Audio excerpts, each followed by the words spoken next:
Listo, buenas tardes nuevamente. Gracias a ustedes por su presencia, por su participación. Bienvenidos a esta primera jornada de lo que llamamos un ciclo de masterclasses relacionadas con el acceso a la información pública en Latinoamérica.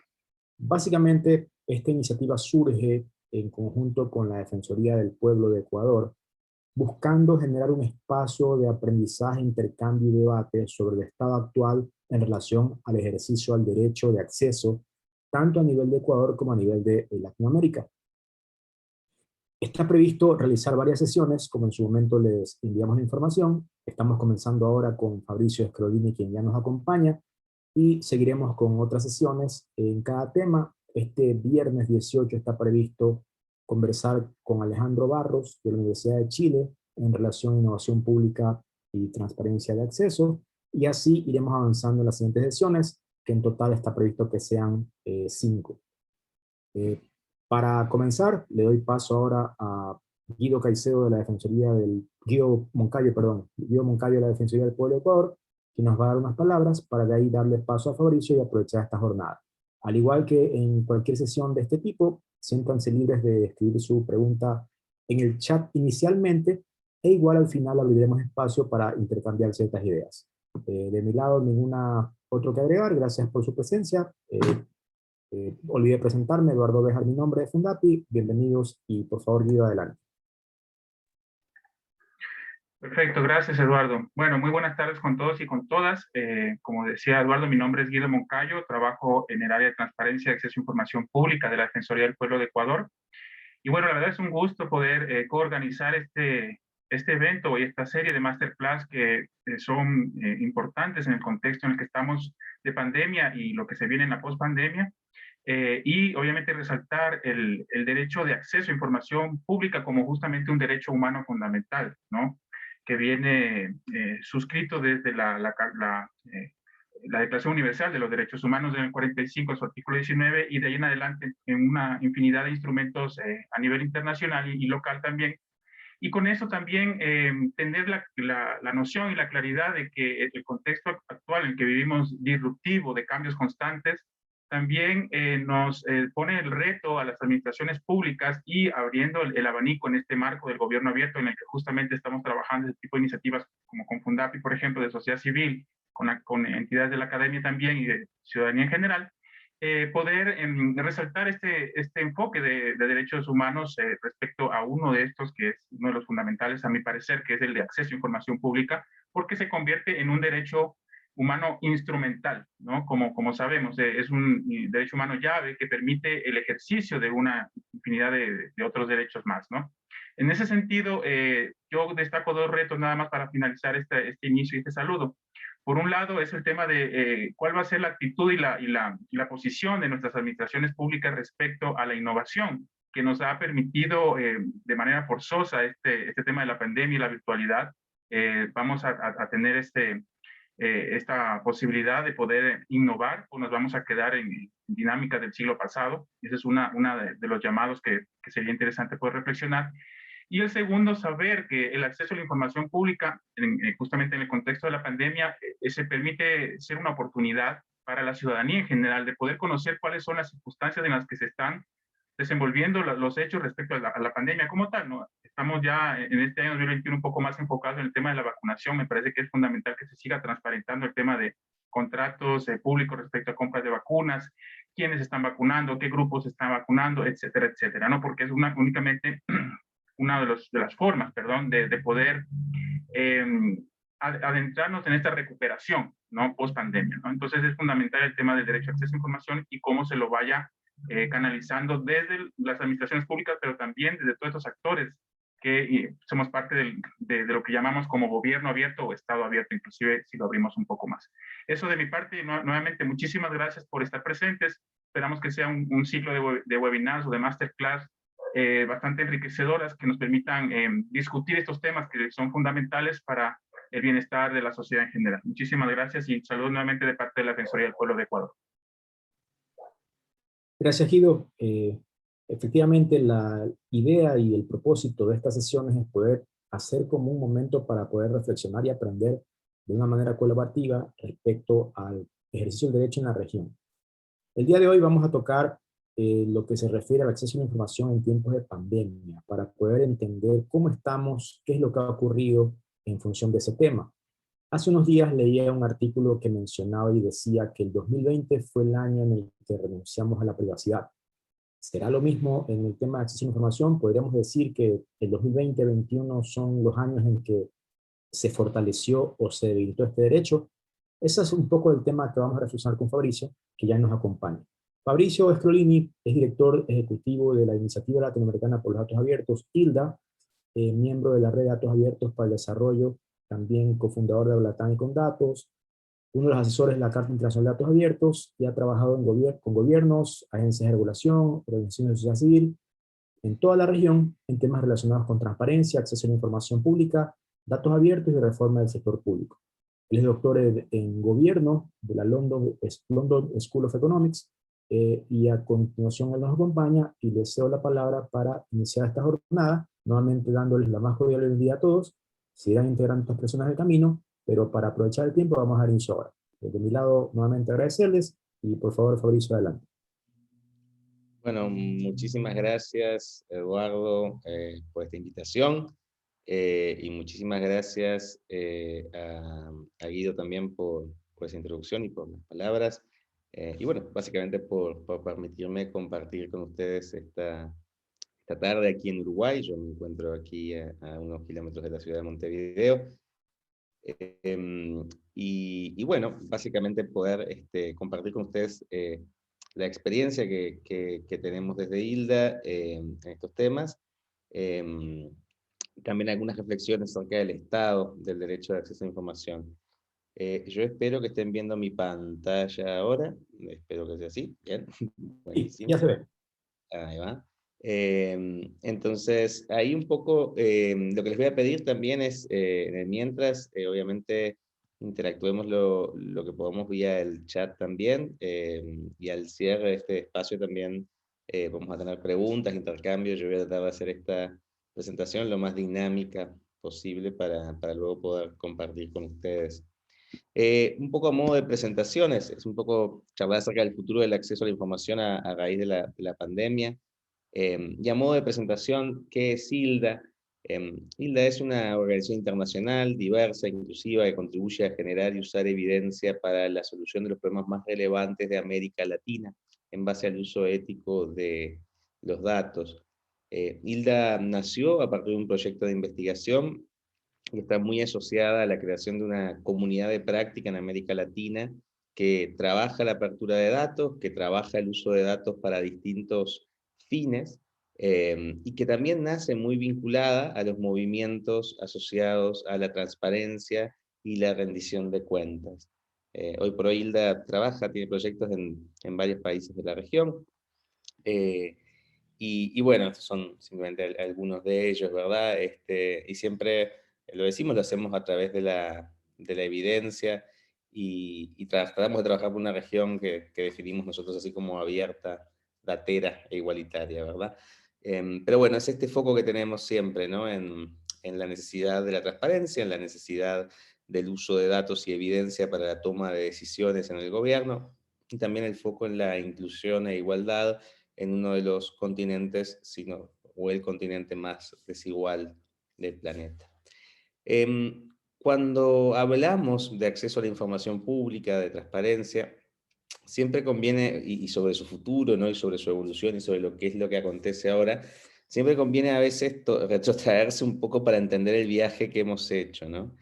Y estas fotos siempre me causan mucha gracia, porque, primero porque no, esta pintura es básicamente de finales de 1700, es de un señor que se llamaba Anders Saidenius, y es la persona que es reconocida, o al menos los datos históricos indican, fue uno de los primeros en proponer una ley de acceso a la información pública, muy asociado en aquel momento a los movimientos de libertad de expresión, en lo que en aquel momento era el Reino de Suecia, Noruega y Dinamarca, ¿verdad? Que no es la actual configuración, en el año 1788 aproximadamente.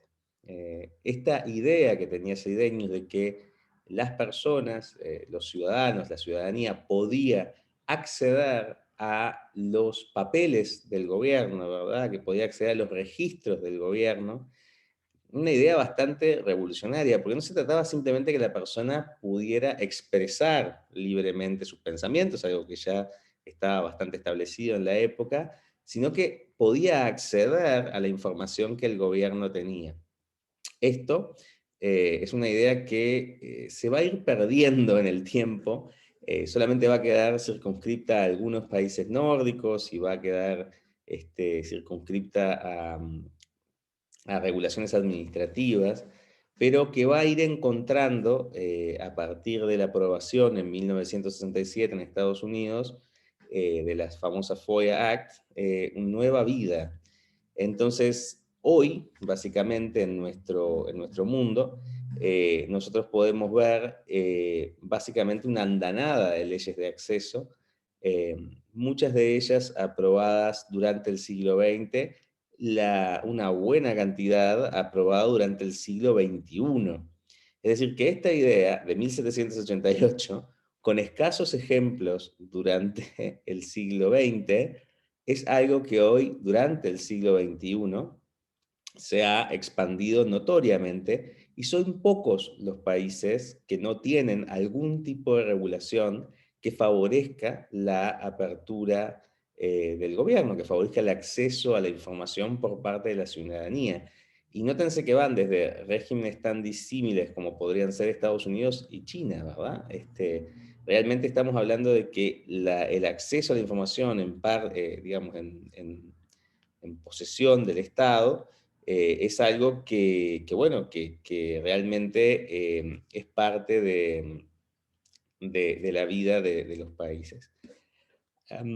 Ahora bien, el hecho que uno tenga algún tipo de regulación, bueno, y lo otro, perdón, antes de seguir, lo otro que quería añadir acerca de esto es que en general, como bien refería Guido, el acceso a la información pública es considerado un derecho instrumental para acceder potencialmente a otros derechos o para resguardarlos, ¿verdad?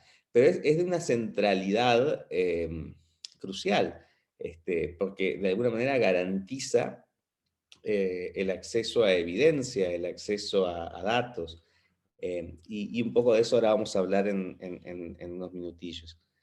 Como les decía, el hecho de que existan leyes de acceso no significa que esas leyes de acceso operen bien o estén bien diseñadas. Este es un ranking que estableció el Global RTI Rating, o bueno, el ranking global de acceso a la información pública, que es un intento por parte de un grupo de organizaciones de sociedad civil de demostrar la calidad del diseño de estas leyes. Como verán, cuanto más rojo está, digamos, se asume que está peor diseñada, cuanto más verde está, mejor diseñada. Obviamente esto también responde a distintos momentos históricos del diseño de estas leyes, entonces no quiere decir que mejor diseño nos lleve a mejor implementación de estas leyes, ¿verdad? Hay siempre cuestiones de contexto, cuestiones de capacidades que hacen que estas leyes funcionen o no mejor. Pero bueno, esto ha sido un viaje largo, porque entonces comenzamos a finales o a principios finales del 1800, finales de 1700, y terminamos en el siglo XXI con todas estas leyes, estableciendo la centralidad del acceso a la información como un derecho de la ciudadanía, algo que no estaba previsto en nuestras legislaciones, y algo que en América Latina era básicamente también nuevo. En América Latina la instancia más notoria de esto fue un caso iniciado en Chile, el caso de Claude Reyes contra el Estado de Chile, que a través de una serie de sentencias de la Corte Interamericana establece una serie de doctrina y jurisprudencia que posteriormente se transforma de alguna manera en ley, en el caso de Chile, y que comienza un movimiento en América Latina hacia esa dirección. En 2008 comienza también Chile, Uruguay, a aprobar sus leyes ya de transparencia, luego lo haría también Argentina, Brasil, aquí en el sur, México lo haría más tempranamente. Es decir, ahí comienza un poco a configurarse ese panorama de leyes de acceso, donde todavía quedan algunos lugares sin leyes de acceso a la información pública, ¿verdad? Aunque siempre hay algún tipo de decreto, algún tipo de regulación, pero no la garantía de la ley. Con este panorama acontece algo que está muy vinculado a esta persona, que es Tim Berners-Lee. Berners-Lee es reconocido como el inventor o creador de la World Wide Web, que es básicamente lo que hoy nos permite conectar a nuestras regiones, nuestra familia, nuestro todo a nivel global. Su protocolo permitió enlazar el conocimiento disponible a través de la Internet, y bueno, fue piedra angular para, digamos, el avance que tenemos hoy en términos de publicación de información. En ese contexto, mientras existen estas leyes, también existe entonces un movimiento a nivel estatal para la digitalización del Estado, algo que también vamos a compartir durante, tal vez más al cierre de esta presentación, y existe un movimiento también de apertura y de apertura del conocimiento. De hecho, Berners-Lee también se encuentra en el centro de otro movimiento que hace unos 10 años llamó a abrir los datos que los gobiernos tenían, en una movida que, bueno, que fundó un poco lo que fue el movimiento de datos abiertos, ¿verdad? Que los datos, que es básicamente la extensión del derecho al acceso a la información pública, que los datos se abran desde un punto de vista legal, pero también desde un punto de vista técnico, permitiendo que cualquier persona pueda tomarlos y reutilizarlos para crear valor económico y social. Entonces ahí en Ecuador han tenido, bueno, incipientes avances en estas áreas, entonces ya tal vez estén un poco en conocimiento de esta agenda de datos abiertos y están comenzando a trabajar en ella.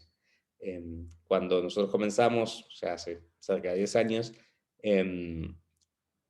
digamos, este proceso era también bastante revolucionario, porque era en la misma historia, en la misma, digamos, tradición de Saidenius, decirle a los gobiernos, de alguna manera, den los datos que ustedes poseen, ¿no? Algo que no todas las personas ni gobiernos estaban tan dispuestos a hacer en aquel entonces. Entonces, como le decía, ahí nace el movimiento de datos abiertos, Open Data por sus siglas en inglés, que conecta muy bien con esta historia de la transparencia, pero también porque la apertura de datos no estaba necesariamente dirigida solo al sector público, solo a los gobiernos, también al sector privado, también a la sociedad, y ya vamos a visitar un poco eso en breve. Pero este movimiento, de alguna manera, se encuentra en ebullición en los últimos, diríamos, 10 años, y bueno, de alguna manera también con la llegada de Internet, los medios digitales, naturalmente también empiezan a llegar instrumentos que permiten y favorecen a las personas ejercer su derecho en línea. Este es uno de los tantos ejemplos que hay a nivel comparado. Es un ejemplo de Colombia, se llama Queremos Datos, de un sitio web que le permite a cualquier persona, de hecho desde cualquier lugar del mundo, hacer un pedido de acceso a la información a las autoridades colombianas y ponerla a disposición, básicamente, de todas las personas, ¿verdad? O sea, hago el pedido y todo el mundo puede ver mi respuesta. Este ejercicio también existe en Uruguay, con un proyecto que estuve involucrado hace mucho tiempo, que se llamaba quesabes.org, y que todavía sigue operativo, y también en el Reino Unido, donde fue de hecho sus inicios en un proyecto que se llamó What Do They Know. Y aquí ya no son solamente el aspecto de quiero el acceso a la información, sino de qué manera yo puedo hacer que esa información sea accesible, y cómo las herramientas de Internet, y cómo en particularmente el código abierto, el código libre, me puede ayudar a crear este tipo de sitios, ¿verdad? Porque todos estos sitios en general comparten un código abierto o inspirado en el código originalmente creado por la organización My Society. Entonces, esto es interesante porque hemos visto, siempre recapitulando, ¿no? Hemos visto una idea nacida en 1778, una idea que pasa medio desapercibida hasta mediados del siglo XX, y que se expande, como llamará básicamente durante el siglo XXI a lo largo de todo el mundo, a regímenes de todo tipo y color, que se entrecruza con el nacimiento de la Internet y con la digitalización de los gobiernos, que permite, es el andamiaje jurídico, uno de los andamiajes jurídicos claves para sostener el movimiento de apertura de datos, que a su vez, gracias a estar a caballo de este movimiento de personas con vocación por la tecnología cívica, permite el desarrollo de formas innovadoras de ejercer derechos, como esta que estamos viendo. Entonces uno dice, bueno, qué buena historia esta del acceso a la información pública, qué buen derecho. Naturalmente esta discusión acerca del acceso a la información pública siempre habrá, y hay mucha gente que obviamente indica, bueno, ¿para qué está este derecho? En fin, siempre hay resistencia en esta historia, pero hoy es algo como establecido el acceso a la información pública, ¿no? A través de sucesivas batallas judiciales, legislativas, etcétera. Es algo que hoy básicamente es muy difícil de argumentar en contra. Sin embargo,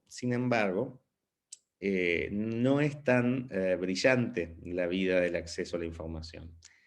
Por un lado, no todas las personas pueden acceder a la información por temas de infraestructura, algo que en América Latina conocemos muy bien, los desafíos de conectividad, la falta de dispositivos, la falta de lugares para ejercer nuestros derechos. Por otros lados, por temas de accesibilidad, a veces no se encuentran los formatos adecuados, esto también pasa mucho en el mundo de los datos, ¿no? Es verdad, a veces los datos no están en los formatos adecuados, pero también a veces pasa que no están las vías de acceso a la información. También hay desafíos en materia de lenguaje, es decir, los estados no necesariamente hablan en el lenguaje de las personas o en el lenguaje ciudadano, eso por un lado, pero también hay idiomas oficiales e idiomas no oficiales, y en la manera en la cual se produce la información puede que no sea la mejor forma de comunicarla. Ni que hablar que hay desafíos en materia de los sistemas jurídicos. No es lo mismo hacer un pedido de acceso a la información en Nueva Zelanda, por poner un ejemplo, con un sistema relativamente robusto y bastante expeditivo para pedir el acceso a un determinado documento, que hacerlo potencialmente en Brasil, digamos. Simplemente no son la misma cosa, no tienen la misma complejidad. El diseño de las leyes es distinta, también es distinto quién hace cumplir esa ley. Es algo que difiere muchísimo a lo largo de las distintas, jurisdicciones. Y por otro lado, no es lo mismo la educación de la ciudadanía, es decir, la educación para ejercer sus derechos, entre ellos la educación para poder preguntar acerca de la información en poder del Estado, ¿verdad? Y eso es algo que es un gran debe de esta agenda, ¿verdad? Entonces, si bien toda esta agenda de apertura, de transparencia, eso es algo que venía evolucionando con bastante fuerza, diríamos con francos desafíos en los últimos tiempos también, porque este derecho es uno de los derechos centrales, pero también más fácilmente atacables por parte de regímenes o gobiernos autoritarios. Así que es un buen indicador también para darse cuenta de qué es lo que está pasando en un determinado país.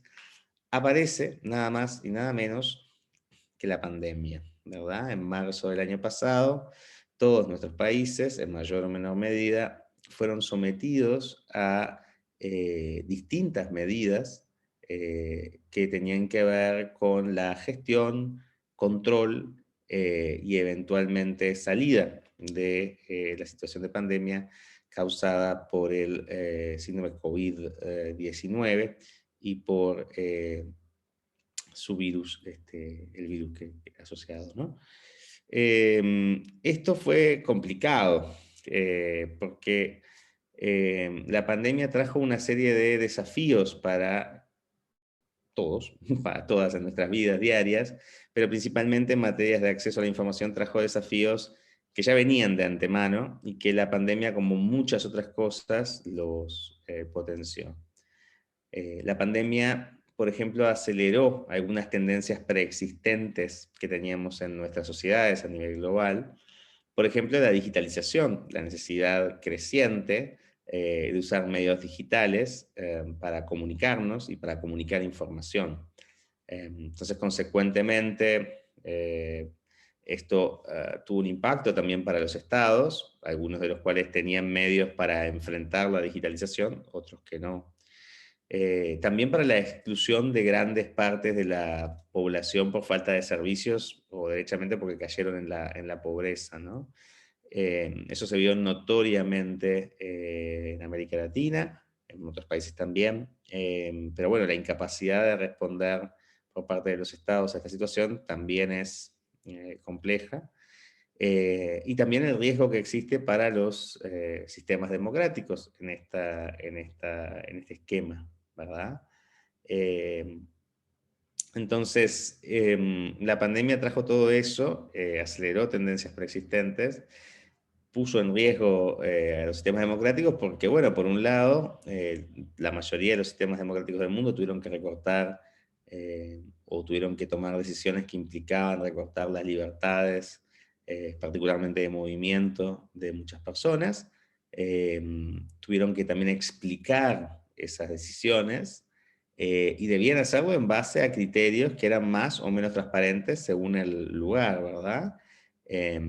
Y bueno, eso, porque por eso eran democracias, ¿verdad? Porque las democracias hacen eso, ¿verdad? Entonces, esto realmente ha sido como una prueba para esos sistemas.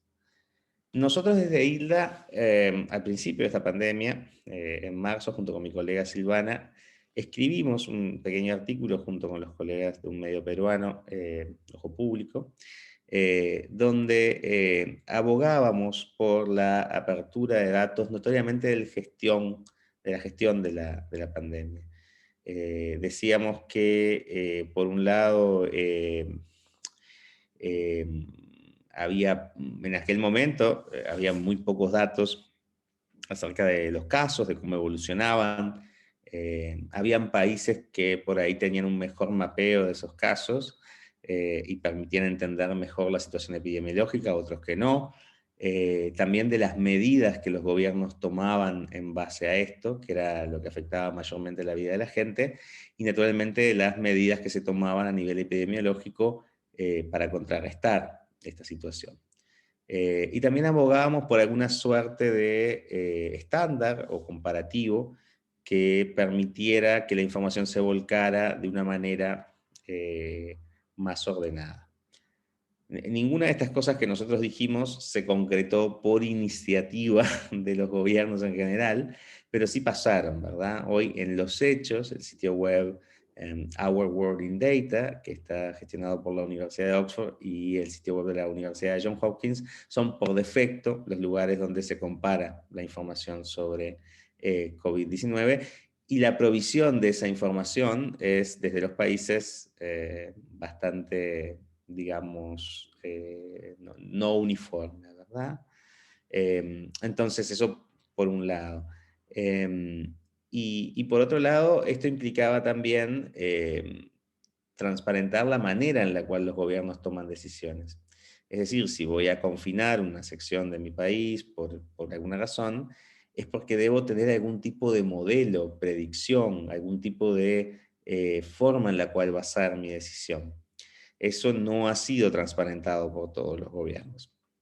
Crecientemente los gobiernos hacen públicos sus escenarios, es decir, lo que piensan para la gestión de la pandemia, pero esto no ha sido una constante a nivel comparado, ¿verdad?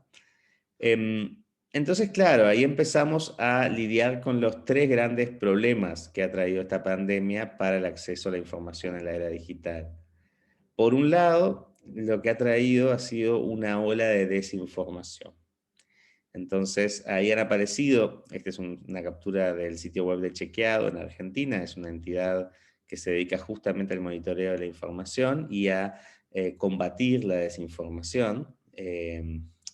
Digamos, han empezado a aparecer versiones encontradas acerca de, por ejemplo, de la efectividad de las vacunas, acerca de qué vacuna conviene más, conviene menos, acerca de los efectos del COVID, acerca de si el COVID es parte de una conspiración global.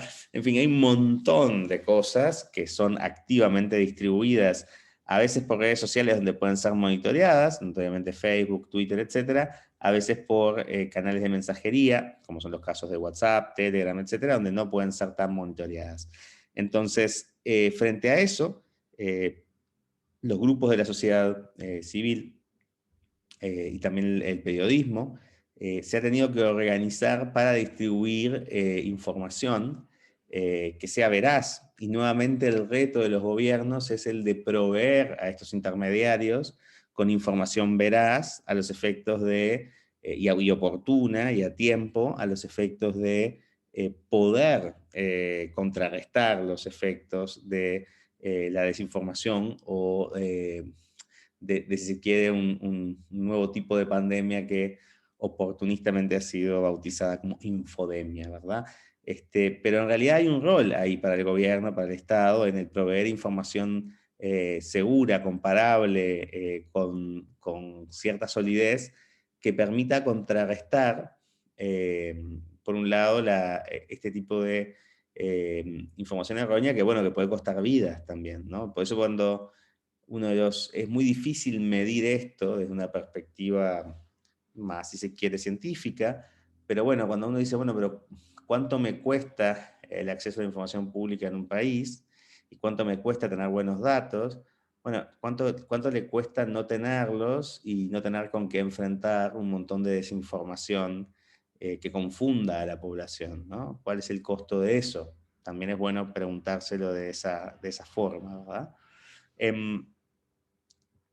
Otra de las cosas que nos ha dejado la pandemia y otro de los desafíos, que es algo que ya venía de alguna manera muy presente en nuestras sociedades, es el nada menor tema del acceso a los contratos con las empresas farmacéuticas que han desarrollado algunas de estas vacunas.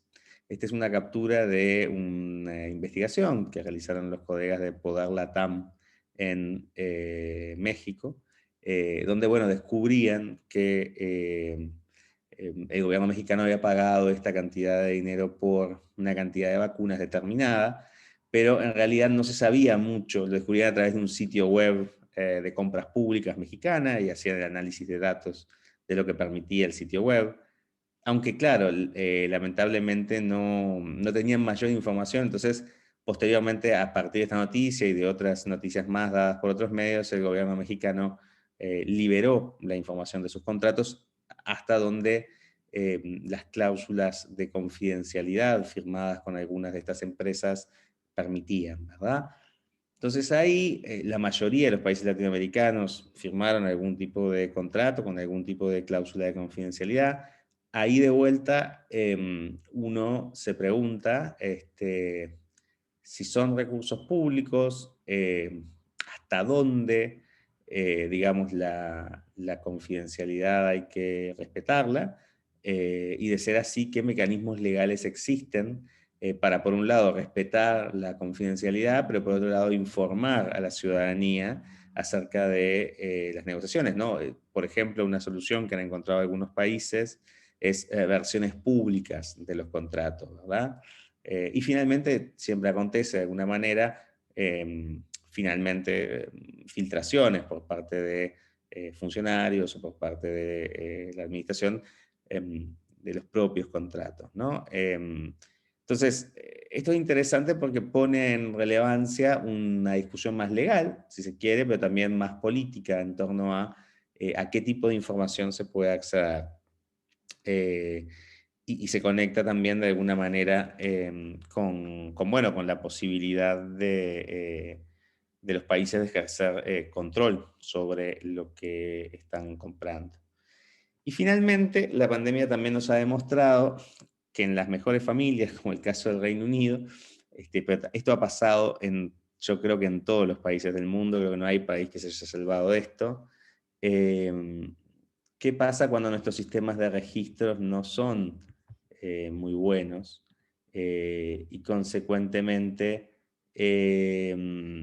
digamos, no tenemos como herramientas adecuadas para reaccionar rápidamente, ¿verdad? Este caso es divertido si no fuera, si fuera un poco triste. Básicamente buena parte de los casos registrados en Inglaterra se llevaban adelante en una planilla Excel, su registro, ¿verdad? Lo cual, claro, en un momento las planillas de Excel tienen un límite si son muchos casos, ¿verdad? Y eso, bueno, eso obviamente permitió que muchos de ellos se perdieran. Y obviamente existen herramientas mucho más sofisticadas para el manejo de base de datos. Tiene que ver con un tema de infraestructura, la infraestructura que no solamente tenga un país, sino determinado tipo de organización dentro de esos países. Y otra cosa que la pandemia nos trajo es que, si bien nuestros estados tenían problemas para gestionar los datos, el sector privado no los tenía. Y tenía datos de relevancia para la pandemia, naturalmente en temas de movilidad, por ejemplo.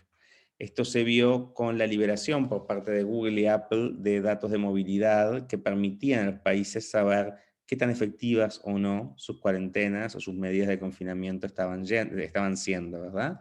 Y esto pone de relevancia algunos desafíos, o sea, por un lado, el uso de estos datos que también podían involucrar a otros actores como telefónicas, o que también tenían ese tipo de datos. Y la pregunta es hasta dónde y cómo utilizarlos, así como la creación de protocolos para las llamadas apps de monitoreo del coronavirus, los cuales parecen no haber sido del todo muy efectivos, pero sí, por las aplicaciones, pero sí el hecho de que existieran protocolos que respetaban la privacidad fue un desarrollo interesante. Frente a estas situaciones, algunos gobiernos y algunas organizaciones internacionales han dado respuestas, ¿no? Esta, por ejemplo, es la que lleva adelante la Alianza para el Gobierno Abierto, que es una respuesta abierta para una recuperación abierta, donde tiene una serie de medidas con mucho foco en la transparencia, tanto para lidiar con la pandemia o con la epidemia, y lidiar con las medidas de recuperación, que incluyen, por supuesto, transparencia en los recursos que se utilizan y en el monitoreo de esos recursos. La pandemia también, digamos, toda esta discusión COVID-céntrica nos ha hecho olvidar muchas veces, tanto dentro de nuestro sistema de salud como dentro de nuestras sociedades, otros efectos que tienen, por ejemplo, el confinamiento, ¿no? Notoriamente el caso de la violencia de género, algo que ha sido de alguna manera mencionado en los foros de gobierno abierto también. Ahí hay una publicación que nosotros realizamos sobre el tema.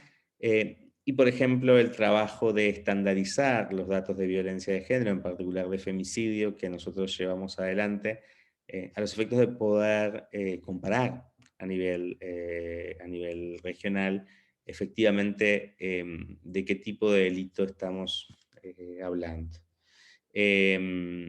Pero claro, la estandarización así, del tema de femicidios, así como de otros temas, siempre enfrenta muchos desafíos, que son, por ejemplo, que los datos están incompletos, que las instituciones no se conectan entre sí para compartir datos. Naturalmente están los temas legales, ¿no? Es decir, si efectivamente un feminicidio es lo que dice la ley o no. No siempre están disponibles para uso inmediato. No siempre son todos los datos que se precisan y no están desagregados. En el caso del feminicidio, además, están los casos subregistrados.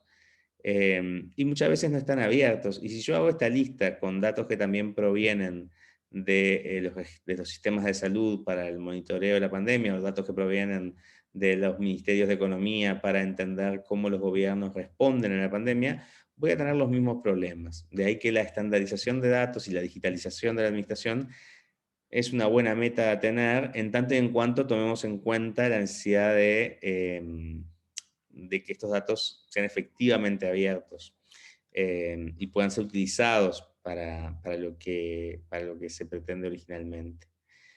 Naturalmente, esto es algo que también afecta a los gobiernos locales y los pone en primera línea. Nosotros hemos junto al BID gestionado una guía para que guía, bajo la redundancia, a los gobiernos locales en la implementación de políticas de datos abiertos, particularmente en lo que tiene que ver con los servicios, que es algo que los gobiernos locales tienen mucha, digamos, potencialidad para desarrollar. Y bueno, y ahí ustedes pueden ver un pequeño canvas, un lienzo, digamos, ¿no? Para pensar esas políticas a nivel local. Pero bueno, esto básicamente a los efectos de que también esto nos lleva a discusiones no solamente de gran política, de grandes temas, sino que también los gobiernos locales tienen un rol a jugar. Finalmente, compartir con ustedes un poco la situación de América Latina en materia de apertura. Esta medición se realizó antes de la pandemia, consecuentemente, bueno, digamos, no tiene la última información, se hizo a principios, se lanzó a finales del año pasado, a principios de este año, pero bueno, nos da que en América Latina, previo a la pandemia, había una mejora sustancial en materia de publicación de información, aunque esa mejora era marginal en el sentido de que se podía mejorar mucho más. La mayoría de los países mejoraron de manera marginal. Algunos, como el caso de Argentina y Ecuador, mejoraron muchísimo en términos comparados. O sea, hay más información publicada, de mayor calidad, pero bueno, hay categorías, como pueden ser la información ambiental, como puede ser la información sobre empresas, que todavía permanecen de alguna manera cerradas en América Latina.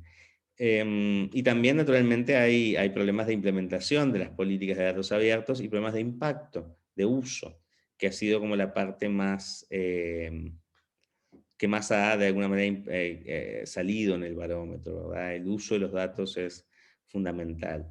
Y naturalmente no todos los países tienen los mismos marcos para garantizar el acceso a los datos, que también fue referido como uno de los problemas centrales. Si tuviéramos que dejar algunos mensajes para saber qué pasa con luego de la pandemia, ¿no?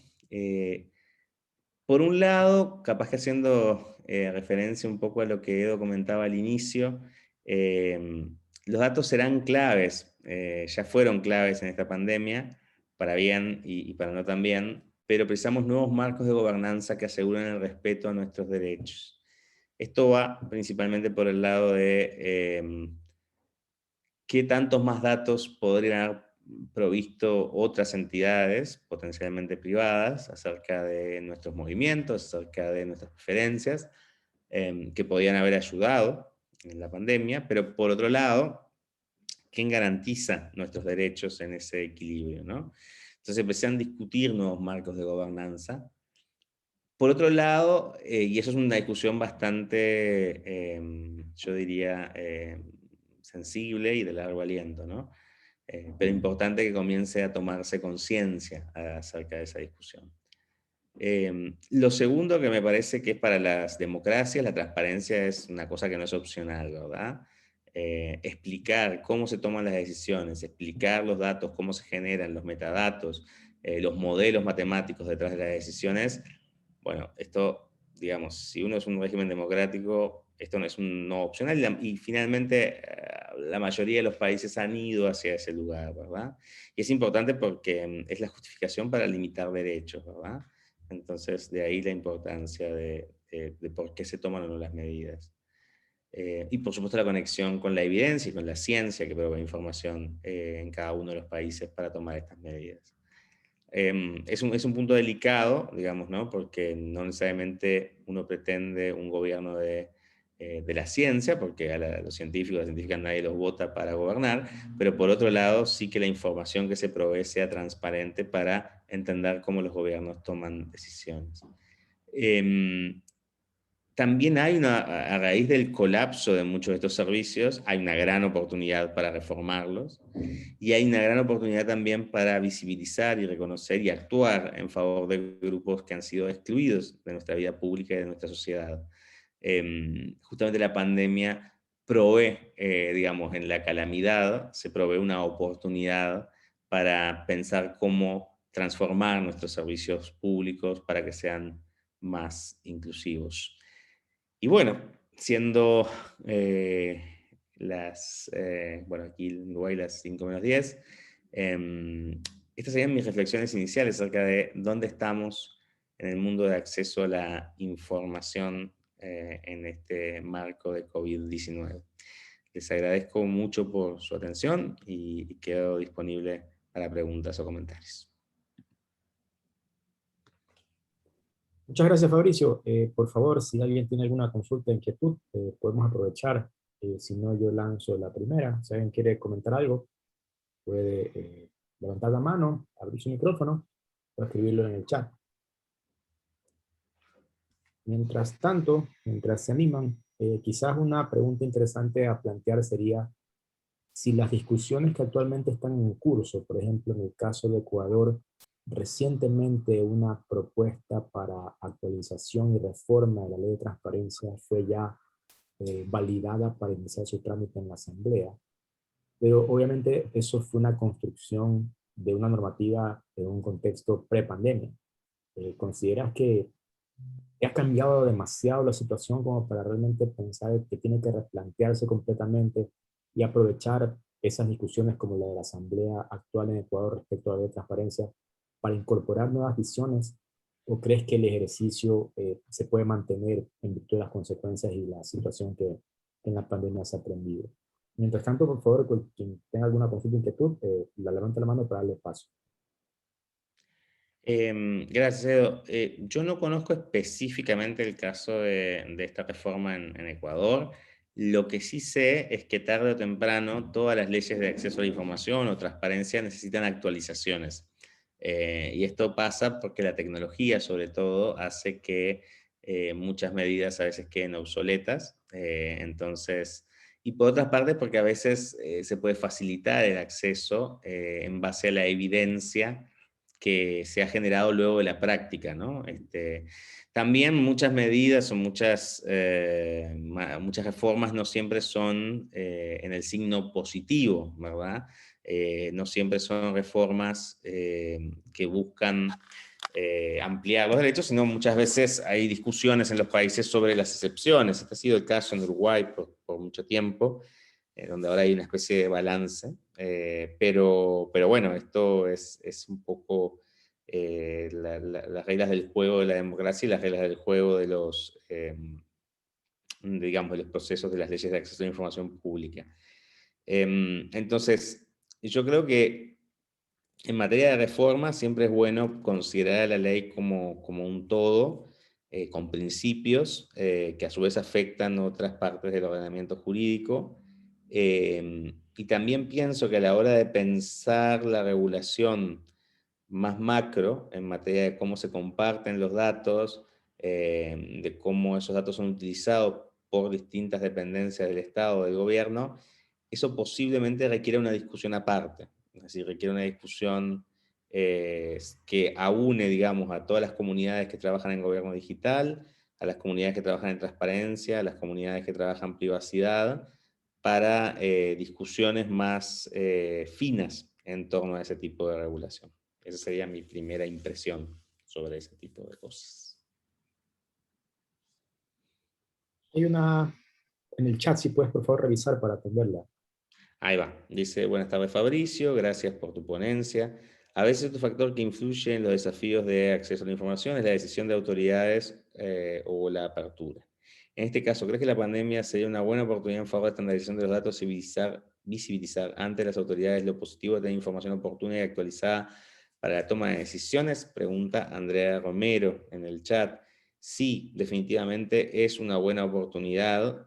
Hay un caso en Colombia muy interesante porque en la mitad de la pandemia, un poquito antes, ellos El sitio web de datos abiertos de Colombia era conocido, sí, pero era conocido para un grupo relativamente pequeño de gente en Colombia que utilizaba esos datos.